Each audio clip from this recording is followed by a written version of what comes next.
3 minutes after midnight, dozens of doors were kicked in at the exact same time. Not for drugs, not for money, but for something far darker and much harder to erase. Across quiet suburban streets and industrial park townhouses, tactical units wearing black helmets breached homes with warrants in hand.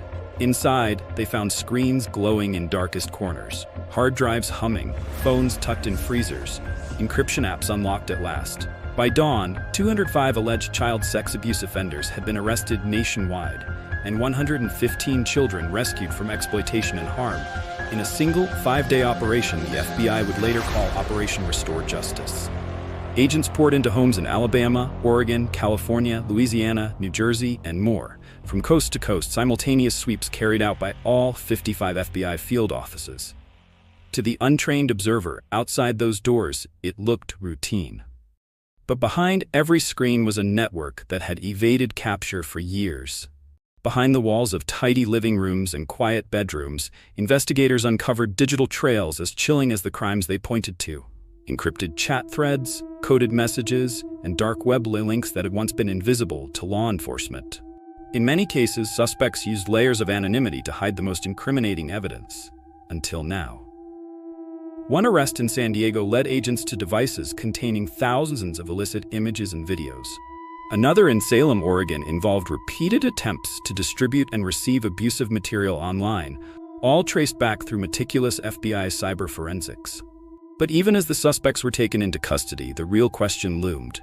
How had these networks grown so deep, so well hidden, without detection? Inside one suburban home, evidence seized didn't just reveal illegal media files. It revealed patterns of grooming, encrypted coordination, and hours of encrypted logs that, until they were decrypted, told no story at all. It was a digital maze built to conceal cruelty, a hidden ecosystem of predators masked behind numbers and random letters thriving out of sight. And for every device seized, for every suspect hauled away in handcuffs, law enforcement knew it was just a fraction of the larger picture. Because child exploitation networks aren't static. They don't sleep, they adapt, they hide in plain sight, right under the world's fingertips. For months, the FBI had been watching shadows, encrypted chat rooms that vanished the moment they were discovered, anonymous usernames that changed every few hours, digital footprints so faint they dissolved seconds after appearing. No faces, no locations, no real names, just fragments of conversations and silence. Investigators called it ghost traffic. Activity that proved something was happening, but never long enough to show who was behind it. And yet, one question kept every analyst awake at night.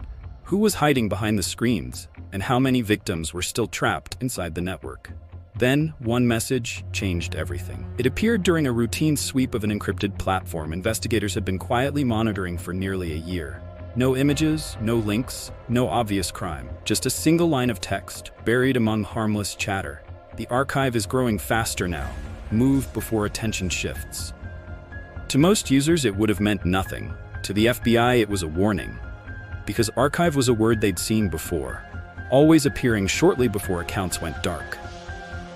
And evidence disappeared forever. What made this message different was the timestamp. It was sent after investigators had already begun preparing arrest warrants. Someone inside the network knew. From that moment on, the investigation stopped being reactive. It became a race. Cyber units worked around the clock, mapping traffic patterns that only appeared for minutes at a time. Analysts cross-referenced time zones, login rhythms, and linguistic habits. Tiny human errors hidden inside machine-perfect anonymity. A typo repeated across 3 usernames. A phrase used only in one region. A login that always happened just before dawn. Piece by piece, the shadows began to form outlines. But every breakthrough came with a fear. If they moved too fast, the network would vanish. If they waited too long, more harm would be done. Then came the files, not the ones stored openly. Those were expected. It was the hidden directories that disturbed agents most.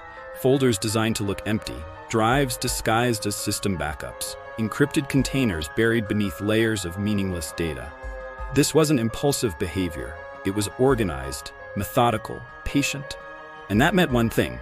The people behind it weren't just users. They were builders, and builders always protect their creations.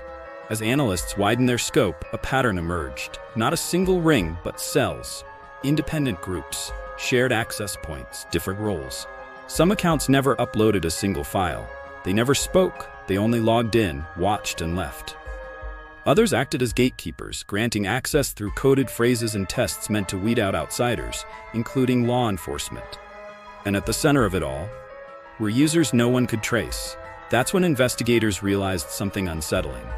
This network didn't fear being discovered, it expected it. Every time law enforcement shut down a server, 2 more appeared somewhere else. Every arrest triggered a sudden silence, followed by activity on a different platform, like a living organism, adapting, learning, surviving. One senior investigator later described it this way: "It wasn't a website we were chasing, it was behavior. And behavior doesn't disappear." Then, just as the operation reached its final phase, one account sent a final message, not to the group, to everyone. "It's happening. Clean everything." Within minutes, accounts went offline. Servers shut down mid-conversation. Data began erasing itself. But this time, it was too late. Because for the first time, the FBI wasn't watching from the outside. They were already inside the system. And the doors were about to come down. The message appeared inside an encrypted channel investigators had been trying to penetrate for over a year. No images, no links, just 6 words. "The collection is expanding faster now." That was enough. Within hours, warrants were signed in sealed courtrooms. Phones rang across multiple states. Once, twice, then non-stop. Command centers lit up with live maps and synchronized clocks. Field offices received the same instruction at the same time. "Be ready. Do not move early. Do not move late." This wasn't one arrest. It wasn't even a sweep. It was a coordinated strike designed to collapse a network before it could disappear. But what agents didn't know yet was that one of the suspects was already watching them.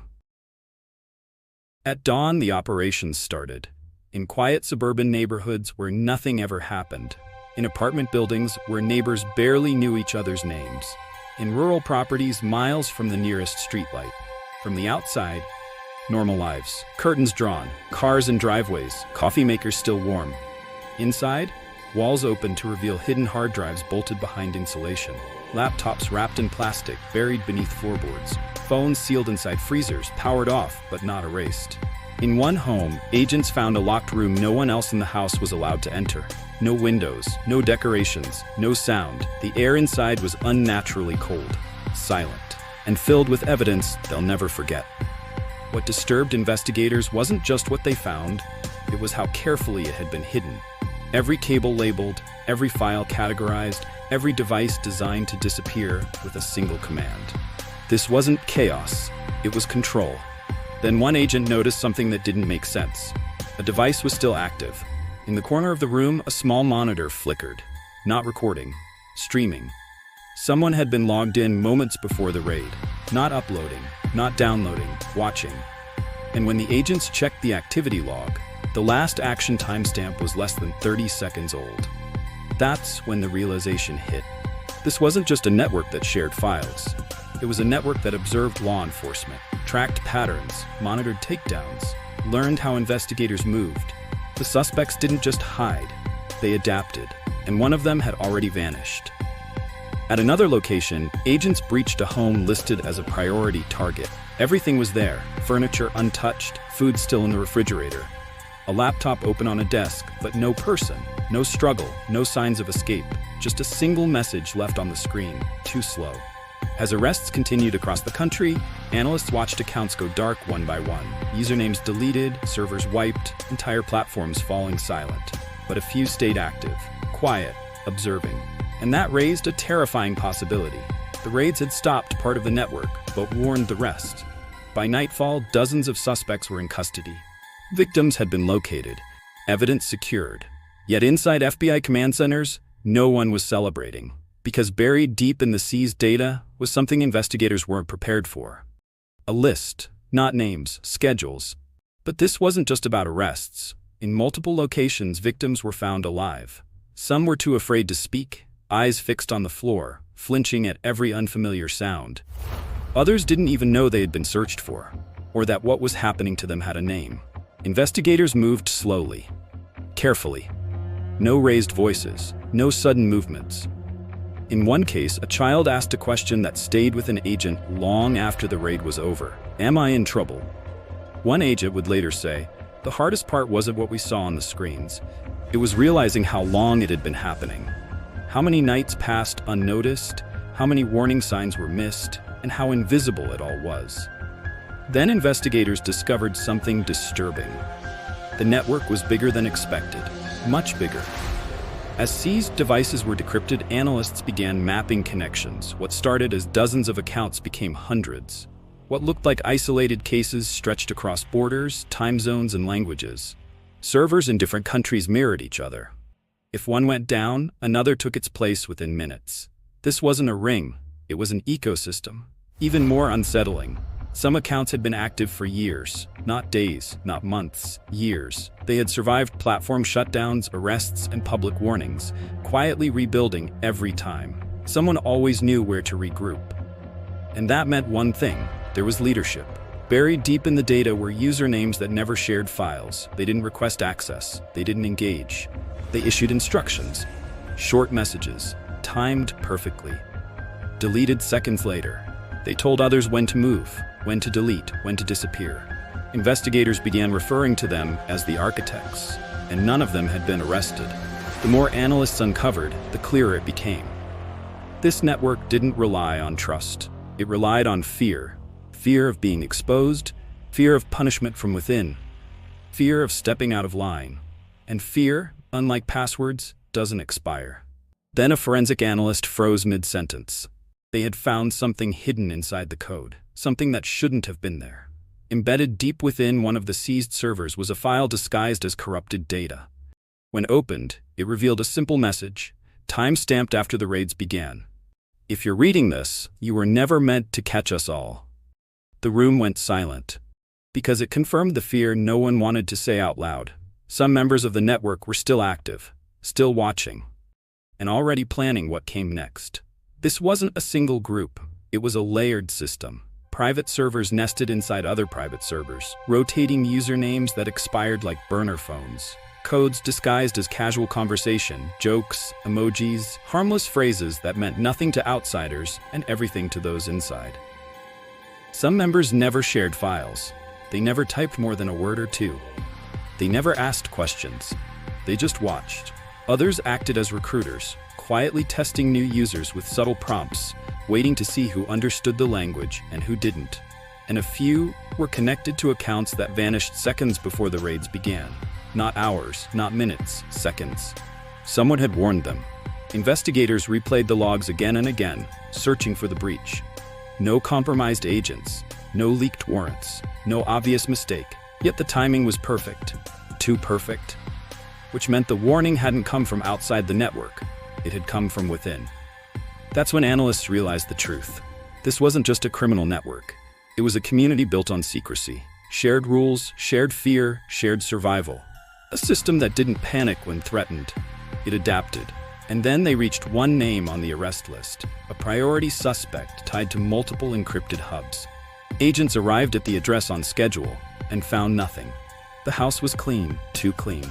Furniture arranged neatly, no personal photos, no mail on the counter, no fingerprints where there should have been hundreds. The refrigerator was unplugged, the trash bins empty, the internet router wiped of all logs, no phone, no computer, no hard drives, no digital footprint at all. Just an empty house that looked like no one had ever lived there. Investigators searched every room, closets, attic, basement, nothing, until one agent noticed a single detail that didn't belong. A faint square on the wall, slightly darker than the rest. A framed object had been there, removed carefully, deliberately, and whatever had been inside that frame, they never found it. Analysts later confirmed the suspect hadn't just disappeared. Their usernames had stopped weeks earlier. Their digital activity had slowed, then ceased. As if they'd known exactly when to leave. As if the raids weren't a surprise at all. That realization sent a chill through every command center involved. Because it meant the network didn't just react to law enforcement, it anticipated them. Tracked patterns, measured response times, learned how long it took before doors were kicked in, and if one suspect had escaped, how many others had already gone dark. By the time the final arrest was made, Investigators knew one thing for certain: they had shut down part of the network. But somewhere beyond the seized servers and empty houses, the rest was still out there, silent, watching, waiting for the next move. Investigators later admitted something chilling. The most dangerous people weren't the loud ones. They weren't the users who bragged. They weren't the ones who uploaded obsessively. They weren't the ones who argued in chat threads. They were the quiet users. The ones who never posted, never downloaded, never asked questions. They just logged in, watched, and disappeared. Those accounts left almost no trace. No patterns, no habits, no mistakes. They blended into the background like static. And to this day, investigators still don't know who they were or where they went. Those are the ones they still worry about.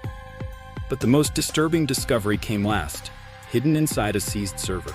Buried deep in layers of encryption was a single directory analysts hadn't noticed at first. It wasn't labeled. It wasn't protected by passwords. It didn't need to be. Inside was a list, not names, schedules, time zones, patterns of activity, specific dates, some already passed, others stretching months into the future. At first, no one spoke. Then the meaning became clear. These weren't records of what had happened. They were plans. Plans that never got the chance to happen. Because this time, the screens went dark first. When the last server shut down, the network didn't explode in panic. It went quiet. Too quiet. No messages, no threats, no last words, just absence. And absence, investigators knew, can be more frightening than noise. Because silence doesn't mean the danger is gone. It means it's hiding. Somewhere beyond the seized drives, beyond the empty houses, beyond the accounts that vanished without a trace, there are still users who were never identified. Still watching how law enforcement moves. Still waiting for the right moment to return. The FBI calls the operation a success. Victims were saved, networks were disrupted, lives were protected. But there's one detail they refuse to discuss publicly: how many schedules were stopped and how many were never found. If the most dangerous users never speak, never leave evidence, and never get caught, how would you know they're gone?